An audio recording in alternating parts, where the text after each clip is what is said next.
আসসালামু আলাইকুম। আমাদের একটি টয়লেট যদি আপনারা শাওয়ার সেটিং করতে চান, শাওয়ারের চেম্বার যদি আলাদা করতে চান পার্টিশন দিয়ে, তাহলে আমাদের কত ফিট লাগে। আমার শাওয়ারটা হলো গিয়ে এই ওয়ালে, দেখো এই ওয়ালে পুরো পিছনে, হ্যাঁ শাওয়ারটা হলো গিয়ে এই ওয়ালে। আমাদের দেখো শাওয়ারটা হলো গিয়ে এই ওয়ালে। তাই এখান থেকে আমরা গ্লাসের জন্য কতটুকু নিব, গ্লাসের জন্য নিব হলো গিয়ে আমরা 39।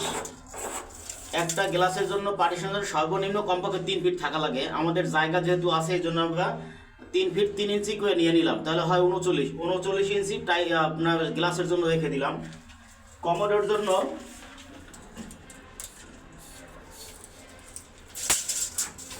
কমোডের জন্য নিলাম আমরা 3 ফিট। বাকি থাকে বেসিনের জন্য জায়গা থাকে হলে গিয়া 27 ইঞ্চি, বেসিনের জন্য জায়গা থাকে, বেসিনের জন্য 27 ইঞ্চি, কমোডের জন্য 3 ফিট, শাওয়ারের জন্য হলে গিয়ে আপনার 3 ফিট 3 ইঞ্চি। তাহলে টোটাল হলো গিয়ে আপনার